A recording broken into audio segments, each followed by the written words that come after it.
this morning he woke up dead. How the hell do you wake up dead? Because you're alive when you go to sleep. Wait, just tell me you can So you help telling me that you can go to bed dead and wake up alive? You can't go to bed dead, man. That shit would be redundant. Just tell me No, it who. wouldn't. Because you can go to bed and not be dead, and you can die but not be in the bed. But you are in the bed, man. That's how you wake up dead in the first place, fool. Damn!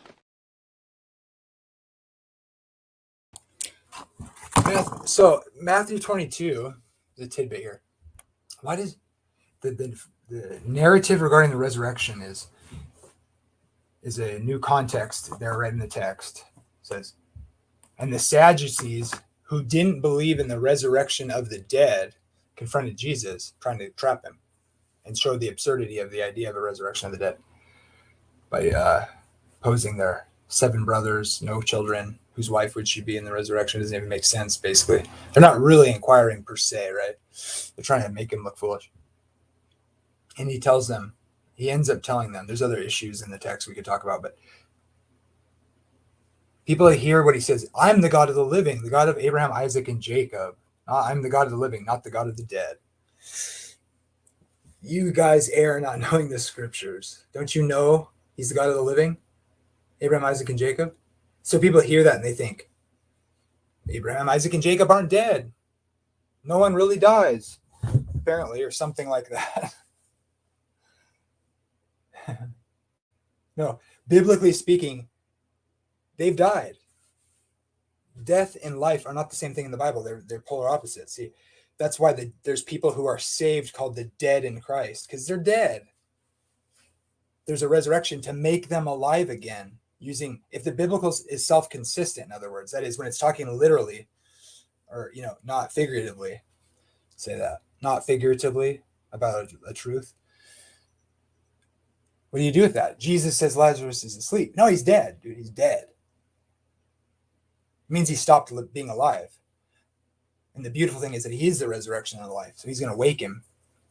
Man can kill your body. You are dead when you die, when your body dies.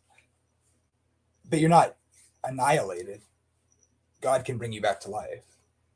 So it's what Jesus is saying is, as you know, Abraham, Isaac, and Jacob have been full of many years and gone to sleep with their fathers. But the context is there will be a resurrection because they will not remain dead. And because they're dead, they must be made alive. Thus, there must be a resurrection. Therefore, there is a resurrection of the dead. So the fact that Abraham, Isaac, and Jacob have died and they are not alive is why God, being the God of the living, demands a resurrection from the dead. Not because they're actually alive. They died. They're dead in Christ. Okay? So that verse, rather than proving my view wrong, demonstrates my view is right. And Jesus dunking on the Sadducees. Okay. So a lot of people have asked me, have you talked to so-and-so about Daniel 8 or whatever? Do you know, some of them are, this isn't anybody in particular, but I'm starting to realize like I'm looking at the video where I explain my view. No, did anybody watch it? Who talks about it? The average view, there's like 5 people that watch it. The average view length is 4 minutes. It's like an hour long explanation. Don't ask me if I've talked to somebody if you don't even know what my position is. I've laid out my arguments. If you want me to talk to somebody or they want to talk to me or show me I'm wrong, they have to show me that they know what my arguments are, because no one has even tried. And even some of my opposers use my arguments when they're arguing with other people about other things, not realizing that that argument undermines their critique of my view. And because it's what's really going on is that people aren't diligent students of the Bible, and they think it sounds wrong and they trust their intuition and they don't realize how much they don't know, which is easy to do because I've done that. God knows I do that. But in this case, you got to demonstrate to me that you know what my arguments are with why I think certain views are wrong, and then make an argument that says, no, that doesn't refute my view. It can be literal time periods, even though they never used the lunar calendar. We know that for a fact, biblically and historically. Show me how the time period why they should be taken literal when they're an apocalyptic genre that uses a bunch of symbols. We know the 70 weeks aren't literal in that sense. And I gave an explanation of that in my video if you actually listen to it. That, okay, you don't want to say they're not weeks and then they're translated into years.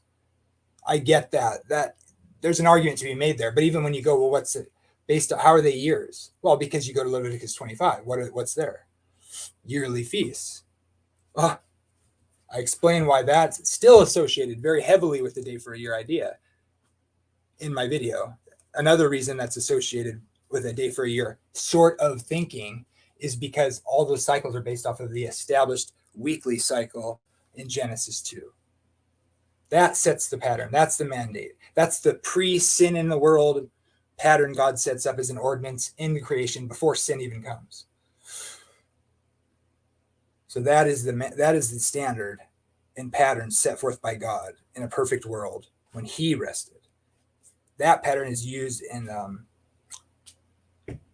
elsewhere, particularly the yearly feasts, which are yearly events that are of days in and of themselves, in many cases, having a Sabbath day within their own period, which may or may not land on a Sabbath, weekly Sabbath.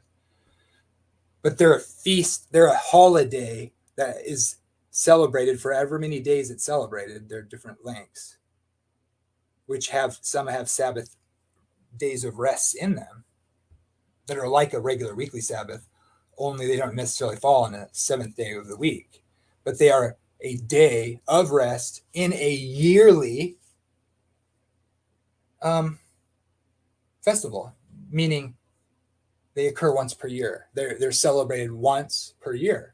And they're not celebrated once per 360 days because they didn't keep a 360-day year. In fact, they had one feast per year. And the text says they're yearly feasts, which may be several days, so many days long, right? In some cases, 7 days long or whatever, with even a Sabbath day within it, separate from the weekly Sabbath. But what is that? What are those patterns based on, those sevens?